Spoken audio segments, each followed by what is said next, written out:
ரெண்டே விஷயத்தை தான் இன்னைக்கு சொல்ல போகிறேன். ரெண்டு செய்தி தான். காலையில் நினைக்க வேண்டிய சில வார்த்தைகள், இரவு படுக்கும் பொழுது நினைக்க வேண்டிய ஒரு வார்த்தை. இதை மட்டும் உள்வாங்கிக் கொண்டு இங்கிருந்து இன்றைக்கு நகருவோம். இது ஒரு ரொம்ப உங்களுக்கு ஒரு பாசிட்டிவ் எனர்ஜியை கொடுக்கும் என்று நான் நம்புகிறேன். முதல் விஷயம் என்ன, இன்னைக்கு தியான கூடங்கள் நிறைய நடக்குது பார்த்தீங்களா? வாங்க, நாங்கள் ஒரு சில சொல்லித்தரோம், இவ்வளோ ஃபீஸு கட்டுங்க, ஒரு நாள் ஃபுல்லாக உட்காருங்க என்றெல்லாம் கூட்டிகிட்டு போய் தியான கூடங்கள் நடத்தி அவர்களுடைய அந்த சில கவலைகளுக்கு, கஷ்டங்களுக்கு, நெருக்கடிகளுக்கெல்லாம் தீர்வை சொல்வதை போன்று ஒரு கட்டமைப்பு இருக்குது. ஆனால் அப்படி தியான கூடம் நமக்கு தேவையில்லை. ஒரு தனியாக ஒரு இடத்துல உட்கார்ந்து நாம் அல்லாஹ்வை கொஞ்ச நேரம் நமக்கு தெரிந்த திக்ருகளை சொன்னால் போதுமானது.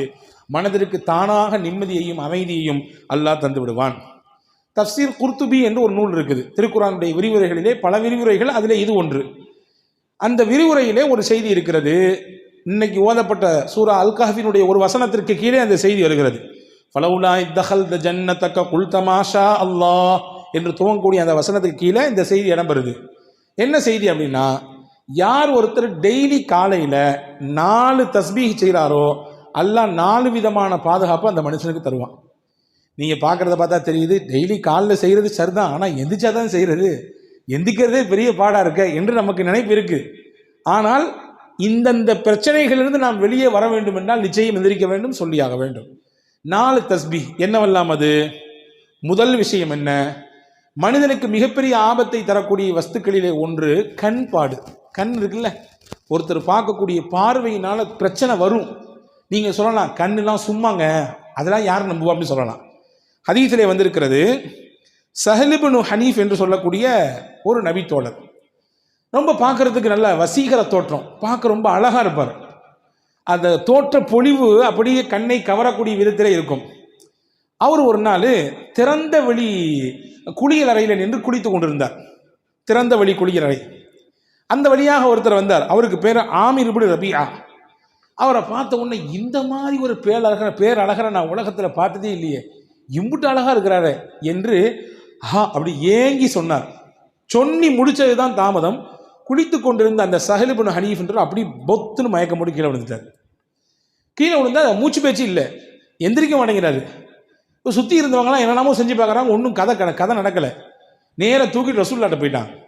யார் ரசூலுல்லா, குளிச்சுட்டு இருக்க தமான கீழே விழுந்துட்டாரு, ஒன்றும் மூச்சு பேச்சு இல்லாமல் கிடக்கிறாரு, என்ன ஆச்சு ஏதாச்சும் தெரியல. ரசூல்லா விசாரிச்சாங்க, என்ன நடந்துச்சுன்னு கேட்டாங்க. இங்கே மாதிரி அந்த சைடில் ஒருத்தர் வந்தார், அவர் பேர் ஆமிர் இப்னு ரபியா. அவர் இப்படி சொன்னார், இவருடைய அந்த அழகை பாட்டு, தோற்றத்தை பாட்டு, இப்படி அழகாக இருக்கிறாரு அப்படின்னு சொன்னார். அப்படின்னு சொன்ன உடனே ஸல்லல்லாஹு அலைஹி வஸல்லம் அங்கே நமக்கு எல்லாத்துக்கும் சேர்த்து ஒரு பாடம் சொல்லி தந்தாங்க. என்ன தெரியுமா சொன்னாங்க, மன் ரஆ ஷையன் ஃபஅஜபஹு ஃபகால மாஷா அல்லாஹ் லா குவத இல்லா பில்லாஹ். உங்களுக்கு ஏதாவது பிரமிப்பை தரக்கூடிய விஷயத்தை நீங்க பார்த்தீங்கன்னா என்ன சொல்லுங்க, மாஷா அல்லாஹ் லா குவத இல்லா பில்லாஹ், இப்படி சொல்லுங்க. இப்படி சொன்னீங்கன்னா உங்களுக்கு பிரமிப்பை தரக்கூடிய விஷயம் உங்களுக்கு நடந்தா நீங்க சொல்லுங்க. அல்லது நமக்கு தெரியும்ல, நம்மள்ட்ட இது அழகா இருக்குது, இன்னைக்கு போட்டிருக்கக்கூடிய ட்ரெஸ் நல்லா இருக்குது, நம்ம வாங்கியிருக்கக்கூடிய கார் நல்லா இருக்குது, நம்ம வச்சிருக்கக்கூடிய பைக் நல்லா இருக்குது, நம்ம கட்டியிருக்கக்கூடிய வீடு நல்லா இருக்குது அப்படின்னு நமக்கு தெரியும். நீங்க எல்லாம் முடிச்சு இந்த விஷயத்தை செஞ்சிருங்க, மாஷா அல்லாஹ் லா குவத்த இல்லா பில்லாஹ் இப்படி சொல்லிட்டீங்கன்னா என்ன நடக்கும், கண் பாடிலிருந்து என்ன பிரச்சனை ஏற்படுமோ அதெல்லாம் ஏற்படாது, கண்ணினால் என்ன பிரச்சனை ஏற்படுமோ அது ஏற்படாது. இதை சொல்லிவிடுங்கள் என்று பெருமானார் ஸல்லல்லாஹு அலைஹி வஸல்லம் சொல்லிட்டு அடுத்து நடந்தது தான் செய்தி. இந்த ஆமிர் இப்னு ரபியாவை பக்கத்தில் கூப்பிட்டு அவரை ஒது செய்ய சொன்னாங்க. தண்ணீரை வச்சு ஒது செய்ய சொன்னாங்க. அவருடைய முகம், கை, கால் எல்லாத்தையும் கழுகினார். ஒரு அறிவிப்பில் வந்திருக்கு, அவருடைய உடலை முழுக்க கழுக சொன்னார்கள். கழுகி அந்த தண்ணீரை தூக்கி அந்த படுத்து கிடந்தார், மூச்சு பேச்சு இல்லாமல் அவர் மேலே அப்படி ஊற்றி விட்டாங்க. டபார்னு முடிச்சுட்டாரு. மற்ற தண்ணியெல்லாம் அடித்து பார்க்குறாங்க, முடிக்கல. இவருடைய உடம்பிலிருந்து பட்டு வந்த நீரை தூக்கி ஊட்டினார்கள். மயங்கி கிடந்த அந்த சஹல் இப்னு ஹனீஃப் என்ற சஹாபி எழுந்தார். பெருமானார் ஸல்லல்லாஹு அலைஹி வஸல்லம் லில் ஐனி ஹக்குன், கண்ணுக்கும் சில விஷயங்கள் இருக்கிறது, எனவே அந்த விஷயத்தில் நீங்கள் கவனமாக இருங்கள் என்று பெருமானார் ஸல்லல்லாஹு அலைஹி வஸல்லம் சொல்லி தந்தாங்க. எனவே தான் நம்முடைய முன்னோர்கள் எல்லாம் வீடுகளுக்கு முன்னால் சில வாசகங்களை பொறித்திருப்பார்கள். வஹப் பின் முனப்பஹ் என்று சொல்லக்கூடிய மிகச்சிறந்த மார்க்க அறிஞர்களில் கட்டுப்பட்ட தாபீன்களுடைய வரிசையில் வரக்கூடியவர், அவருடைய வீட்டுக்கு முன்னாடி எழுதி போட்டிருப்பாராம். என்ன இதை, மாஷா அல்லாஹ் லா குவத்த இல்லா பில்லாஹ். ஏன் எழுதி போட்டிருக்காரு, யாருடைய கண்ணும் வீட்டிலே இருக்கக்கூடிய நபர்களுக்கோ அல்லது வீட்டிலே இருக்கக்கூடிய பொருளை வந்து பார்த்ததற்கு பிறகோ ஏற்பட்டு விடக்கூடாது என்கின்ற அச்சத்திலே அப்படி எழுதி போட்டிருப்பார் என்பதாக வரலாற்று குறிப்புகள் இருக்கிறது. எனவே காலையில் எழுந்தவுடன் முதலில் நாம் மாஷா அல்லா லா குவத்த இல்லா பில்லா சொல்லிவிட வேண்டும். ஏன்னா உலகத்தில் நல்ல பார்வையோடு பார்க்கறத விட கொஞ்சம் அப்படி இப்படி பார்க்குறவங்க தான் நிறைய. இதுதான் யதார்த்தம், அதை புரிஞ்சுக்கணும். ஒரு ஊர் வழியில் ஒரு பாதையில் ஒருத்தர் நடந்து போய்கிட்டே இருந்தாராமா. போய்கிட்டே இருந்தவொடனே ஒரு குளத்து ஓரத்தில் ஒருத்தர் நீச்சல் தெரியாமல் அப்படியே அங்கிட்டு இங்கிட்டும் தத்தளிச்சுக்கிட்டு இருக்கிறாரு. இந்த நடந்து வந்தவருக்கு நீச்சல் தெரியும். டபார்னு குதிச்சாரு. குதிச்சு அந்த தத்தளித்து கொண்டு போகிற தூக்கி கொண்டு வெளியே கொண்டு விட்டார்.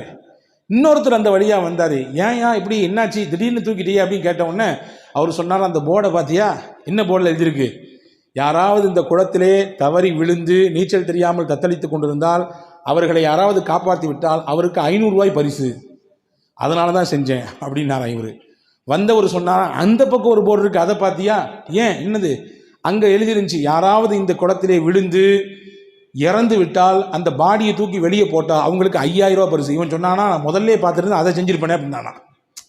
நான் முதல்ல அந்த போர்டை பார்த்துருந்தேன் அந்த வேலையை செஞ்சிருப்பேன், இதை முதல்ல பார்த்து தொலைஞ்சிட்டேன். இதுதான் யதார்த்தம். நிறைய நபர்களுடைய நினைப்பு இப்படி தான் இருக்கிறது. எனவே நாம் கண்ணிலிருந்து பாதுகாப்பு பெறுவதற்கு முதல் விஷயமாக இதை நாம் சொல்லிக்கொள்ள வேண்டும். 1.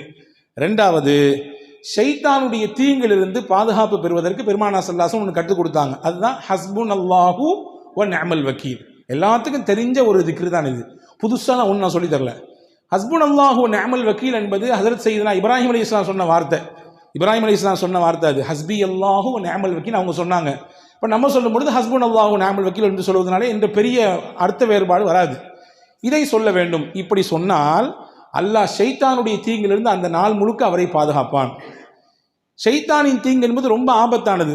ஹாரூன் ரஷீத் பாஷா இருந்தாங்க ஒருத்தவங்க, ரொம்ப முக்கியமான மன்னர்களில் ஒருவர், ஜனாதிபதி. அவர் உமையாக்களினுடைய ஆட்சியில் முக்கியமான ஒரு ஜனாதிபதி, பெரிய பெரிய பரப்பளவை ஆட்சி செய்த மன்னர் ஹாரூன் ரஷீத் பாஷா. ஒரு நாள் அவர் தூங்கிட்டு இருந்தார். காலையில் ஃபஜருடைய நேரம், அரண்மனையில் தூங்கிட்டு இருக்காரு. வெளியிலேருந்து அவர் பேரை சொல்லி யாரோ சத்தம் கொடுக்காங்க, ஹாரூன் ஹாரூன் ஹாரூன், எந்திரிங்க எந்திரிங்க, நேரம் ஆச்சு, ஃபஜர் தொழுவுங்கன்னு. இப்போ இந்த மன்னருக்கு ஆச்சரியம், நம்ம பேரை சொல்லி இவ்வளவு துணிச்சலாம் யாருப்பா கூப்பிட்றா அப்படின்னு சொல்லி வெளியே வந்து பார்த்தாங்க. ஒருத்தர் நின்னாரு.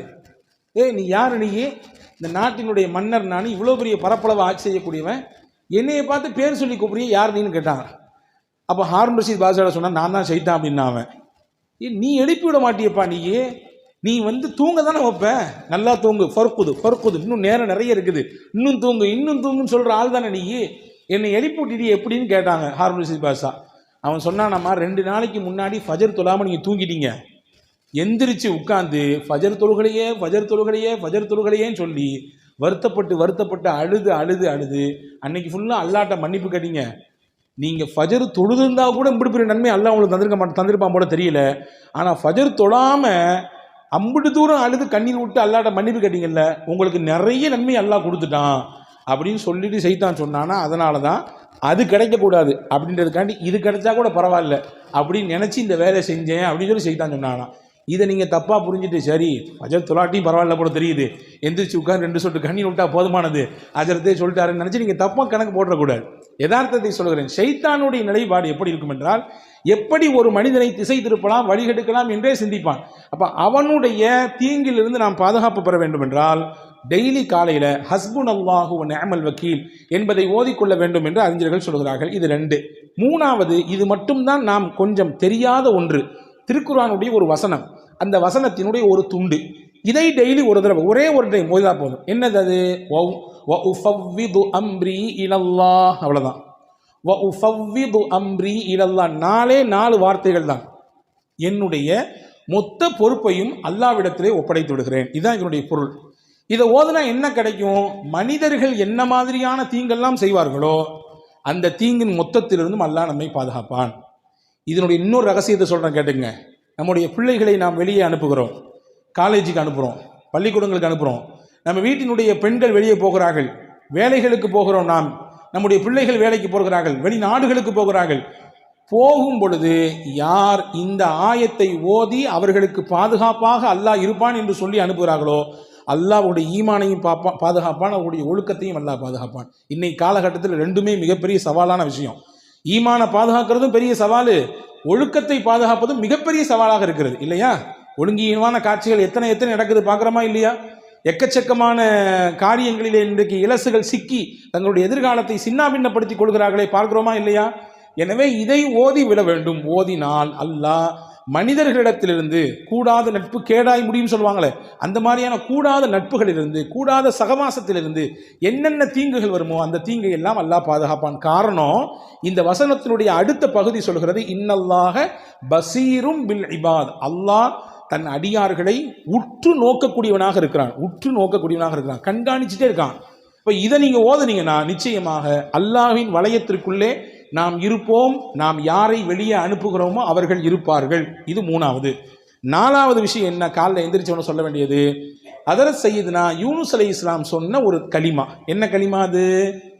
சொல்ல தானே நீங்கள் இருக்கிறீங்க, நீங்கள் சொல்லிதாங்க என்று நீங்கள் கேட்கறது புரியுது.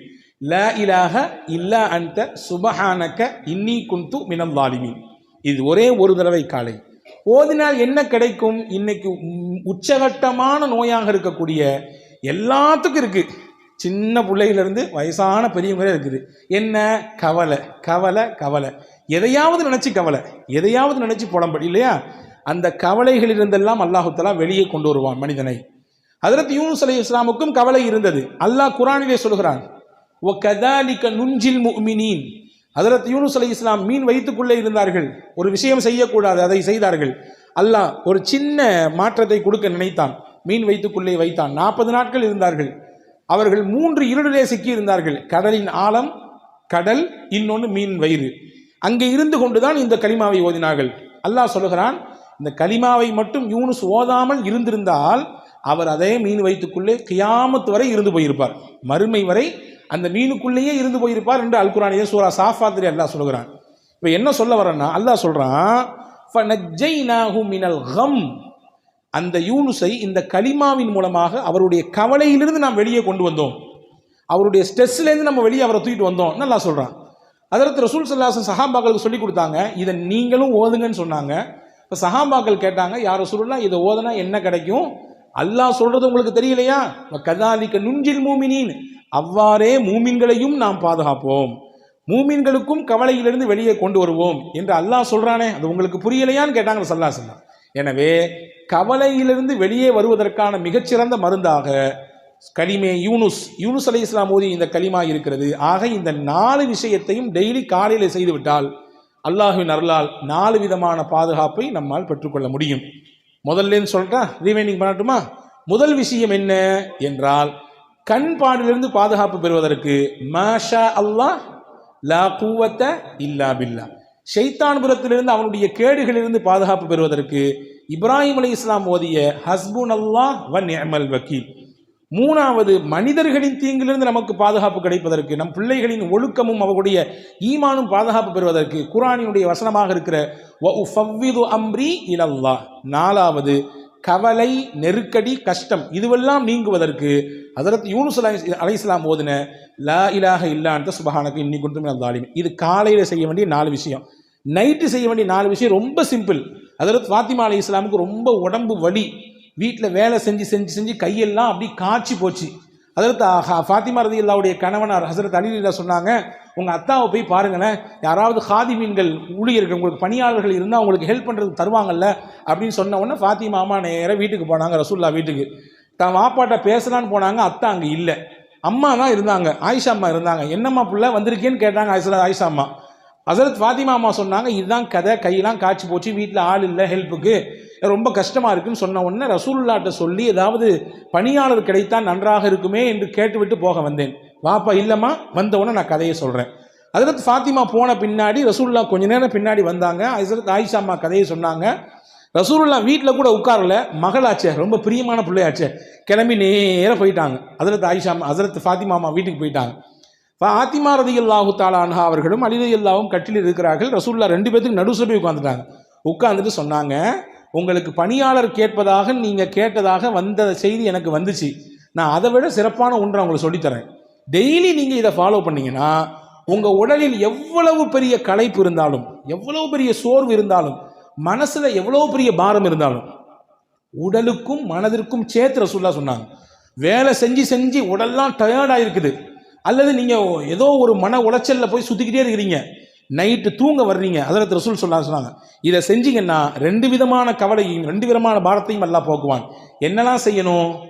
சுபஹானல்லாஹ் 33 தடவை சொல்லுங்க, அல்ஹம்துலில்லாஹ் 33 தடவை சொல்லுங்க, அல்லாஹு அக்பர் 34 தடவை சொல்லுங்க. இதுதான் உங்களுக்கு பெஸ்ட். எதை விட நீங்க கேட்டு வந்தீங்கல்ல, பணியாளர் இருந்து உங்களுக்கு ஹெல்ப் பண்ணா கொஞ்சம் வேலை பளு குறையும் நினைக்கிறீங்க, அப்படித்தானே? வேலையில் கொஞ்சம் பளு குறையும், கொஞ்சம் ரிலாக்ஸாக இருக்கலான்னு. இல்லை, உங்கள் வேலையை நீங்களே செய்யுங்க, உங்களுக்கு ஹெல்ப்பர்லாம் தேவையில்லை. எவ்வளவு பெரிய வேலை செஞ்சு நீங்கள் தயாரானாலும் வந்து நைட்டு படுக்கும்போது இதை ஓதிட்டு படுங்க. அல்லாஹ் பணியாளரை விட சிறந்த ஒரு மருந்தை இதன் மூலமாக உங்களுக்கு தருவான், மனதிற்கும் தருவான், உடலுக்கும் தருவான் என்றார்கள் அருமை நாயகம் ஸல்லல்லாஹு அலைஹி வஸல்லம். எனவே காலையில் 4 வார்த்தை, இரவு தூங்கும் பொழுது 3 வார்த்தை, மொத்தம் ஒரு நாளைக்கு 7 தஸ்பீஹ் தான். ஓதி பழகி பாருங்கள், நிச்சயமாக உங்களுக்கும் சேர்த்து என்னோடு சேர்த்து எனக்கும் நான் சொல்லிக் கொடுக்கிறேன், பெரும் மாற்றத்தை நம் வாழ்க்கையில் பார்க்க முடியும். வல்ல அல்லாஹ் அப்படிப்பட்ட சிறந்த சிந்தனையோடு வாழக்கூடிய தௌஃபீக்கை உங்களுக்கும் எனக்கும் எல்லா மக்களுக்கும் வழங்குவானாக.